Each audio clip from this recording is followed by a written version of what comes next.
Assalamualaikum warahmatullahi wabarakatuh. Pada materi kali ini kita akan bahas mengenai pengertian praaksara dan prasejarah. Kira-kira mana penggunaan yang tepat, zaman praaksara atau zaman prasejarah. Materi mengenai pengertian zaman praaksara ini bisa kalian dapatkan ketika kalian duduk di kelas 10 untuk mata pelajaran sejarah Indonesia. Mari langsung saja kita bahas materi secara ringkas, lugas, dan semoga jelas. Yang pertama kita bahas adalah pengertian praaksara, itu dari kata pra yang berarti sebelum, kemudian aksara yang berarti huruf atau tulisan. Sering disebut sebagai zaman nirleka. Nirleka itu tanpa, leka itu tulisan. Jadi dapat diartikan bahwa zaman praaksara adalah zaman di mana belum ditemukannya peninggalan berupa tulisan. Nah, bangsa Indonesia sendiri diperkirakan meninggalkan zaman praaksara pada abad ke-5 Masehi dengan bukti ditemukannya prasasti Yupa yang menggunakan huruf Pallawa dan bahasa Sanskerta. Jadi masing-masing negara itu meninggalkan zaman praaksara menuju zaman sejarah itu berbeda-beda. Selanjutnya pengertian zaman prasejarah. Pra berarti sebelum, sejarah adalah sejarah. Sejarah itu kalau dikaji bahwa sejarah merupakan peristiwa yang terjadi pada masa lampau. Prasejarah berarti sebelum ada sejarah. Sebelum ada sejarah berarti sebelum ada aktivitas kehidupan manusia. Istilah prasejarah ini digunakan pada tahun 1830 di Perancis untuk menggambarkan periode keberadaan manusia sebelum mengenal tulisan. Nah, ini digunakannya pada tahun 1830-an. Selanjutnya lebih tepat mana? Zaman praaksara atau zaman prasejarah? Nah, praaksara sendiri adalah istilah baru untuk menggantikan istilah prasejarah. Penggunaan istilah prasejarah ini untuk menggambarkan kehidupan sebelum mengenal tulisan itu dirasa kurang tepat. Pra berarti sebelum dan sejarah adalah sejarah, sehingga prasejarah berarti sebelum ada sejarah, kan nggak sinkron. Kemudian sebelum ada sejarah berarti sebelum ada aktivitas kehidupan manusia. Dalam kenyataan sekalipun, walaupun belum mengenal tulisan, makhluk yang dinamakan manusia sudah memiliki sejarah dan sudah menghasilkan kebudayaan. Oleh karena itu, para ahli kemudian mempopulerkan istilah praaksara untuk menggantikan istilah prasejarah. Cara kita mempelajari zaman praaksara bagaimana kalau belum ditemukannya tulisan? Ya, ini dengan cara menggunakan metode penelitian ilmu arkeologi dan juga ilmu alam seperti geologi dan biologi. Ilmu arkeologi sendiri adalah ilmu yang mengkaji bukti-bukti atau jejak tinggalan fisik seperti lempeng, kemudian artefak, monumen, candi, dan lain sebagainya. Selanjutnya, ilmu geologi itu mempelajari tentang proses pembentukan muka bumi. Kalau berdasarkan proses pembentukan muka bumi, zaman praaksara dibagi menjadi arkaikum, kemudian paleozoikum, mesozoikum, neozoikum. Sedangkan tadi berdasarkan artefak arkeologinya itu dibagi menjadi dua, yakni zaman batu dan zaman logam. Zaman batu sendiri dibagi menjadi 4, yaitu Paleolitikum, Mesolitikum, Neolitikum, dan Megalitikum.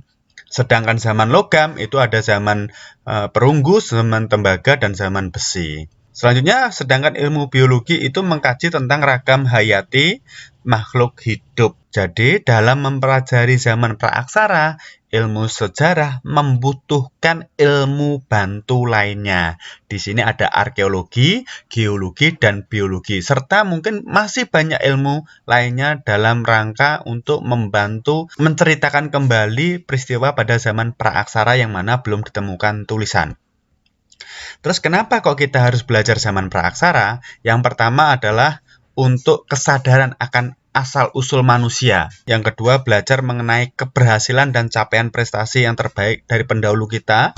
Selain itu juga belajar dari kegagalan, agar kita tidak mengulangi kesalahan yang terjadi pada masa lampau, serta sebagai inspirasi untuk pengembangan nalar kehidupan dan sebagai peringatan. Ini tadi materi mengenai pengertian zaman praaksara dan zaman prasejarah. Jadi kesimpulannya lebih tepat penggunaannya zaman praaksara. Semoga bermanfaat. Mohon maaf apabila ada kekurangan. Wassalamualaikum warahmatullahi wabarakatuh.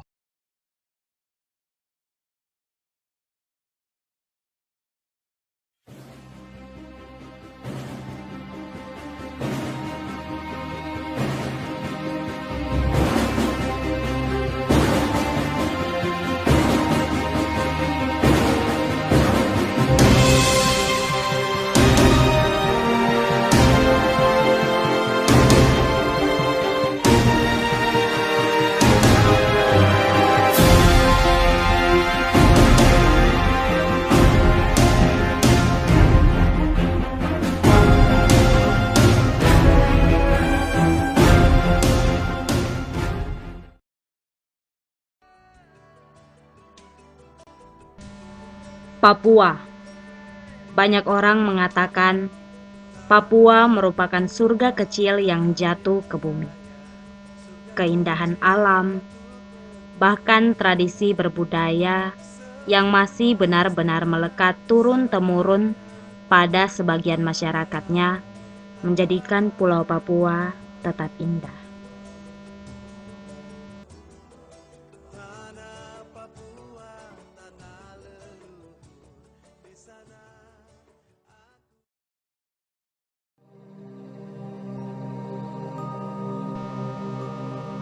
Jauh di timur Papua, tepatnya di daerah Wamena, terdapat suatu suku yang mendiami lembah Baliem. Dan nama suku tersebut.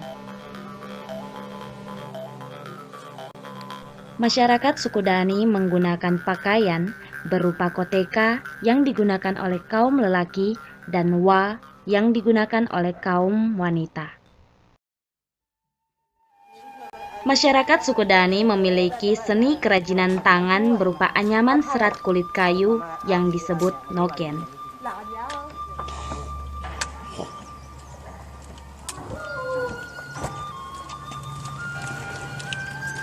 Nah, sekarang itu ibu-ibu Papua itu setiap hari malam, siang, sore jalan sambil duduk itu bikin noken saja. Tidak ada yang tidak. Semua bikin noken. Karena perempuan itu kan harus isi epere, terus isi anak kecil, apa-apa semua pakai noken ini, jadi tidak bisa lupa. Waktu kecil itu mama dorang yang belajar. Kamu nanti besar itu tidak tahu bikin noken, nanti suami marah, biasanya cerita begitu. Suami marah, jadi nanti kamu waktu kecil harus belajar bikin noken, bikin kerja kebun, bikin kerja apa semua belajar waktu kecil yang belajar. Mama dorang belajar. Bikin begini semua belajar, baru kita besar itu mama sudah belajar, jadi mama bilang begitu, ini saya bikin begini. Kita ingat baru saya bikin noken begini, saya bikin kerja kebun begini, masak begini, kita ingat baru langsung kita belajar dari. Mata pencaharian suku Dani adalah bercocok tanam dan beternak babi. Tanaman umum yang mereka tanam adalah ubi manis, pisang, tebu, dan tembakau.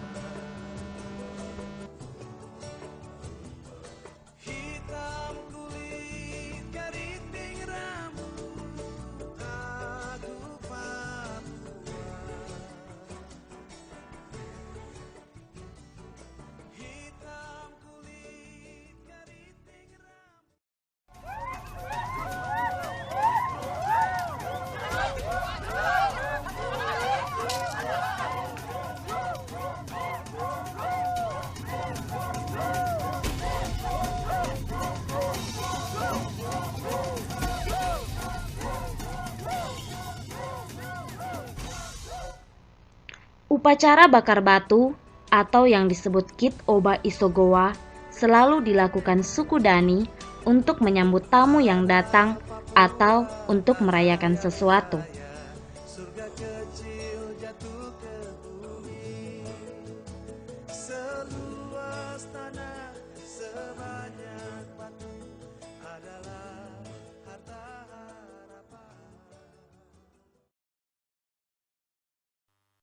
Masyarakat suku Dani memiliki tradisi potong jari yang merupakan lambang kesedihan karena kehilangan salah satu anggota keluarga yang meninggal.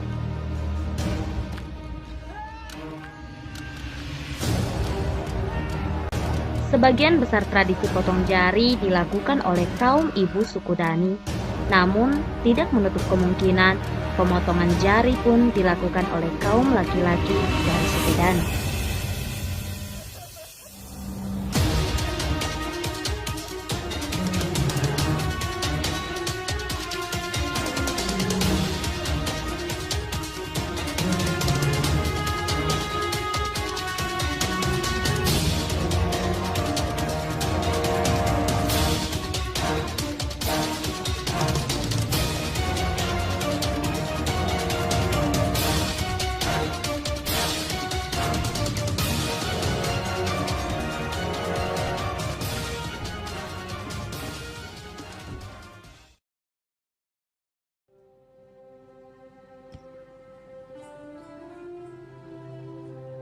Suku Dani menempati suatu kompleks permukiman yang biasa disebut Silimo, di mana di dalam Silimo tersebut terdapat beberapa bangunan dengan fungsi yang berbeda. Bangunan yang dihuni oleh suku Dani terbuat dari bahan kayu dan jerami yang didapat dari alam sekitar. Di dalam Silimo tersebut terdapat rumah bulat dan rumah panjang serta halaman di tengah yang ditumbuhi rerumputan.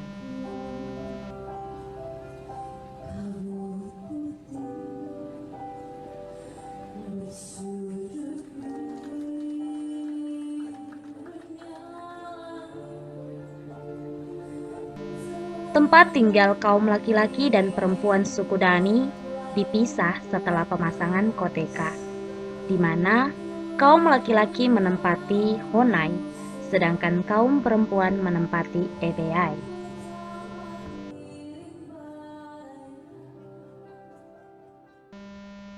Di tengah Honai atau Ebeyai terdapat sebuah tungku yang biasanya digunakan untuk memasak, tetapi juga untuk menghangatkan tubuh.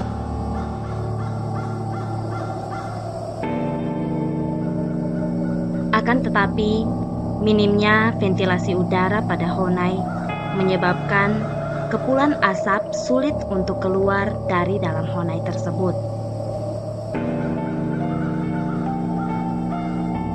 Kepulan asap secara terus-menerus di dalam Honai tersebut tentu akan menyebabkan penyakit bagi masyarakat suku Dani.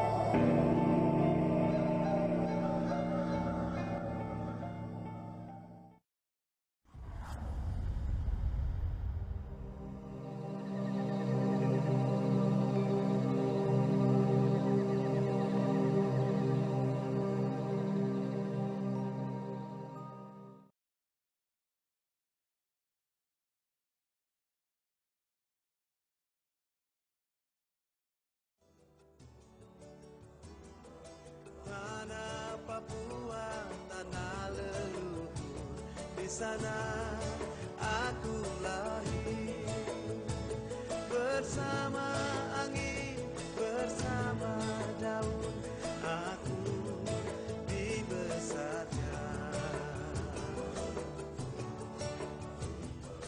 Hitam kulit, keriting rambut,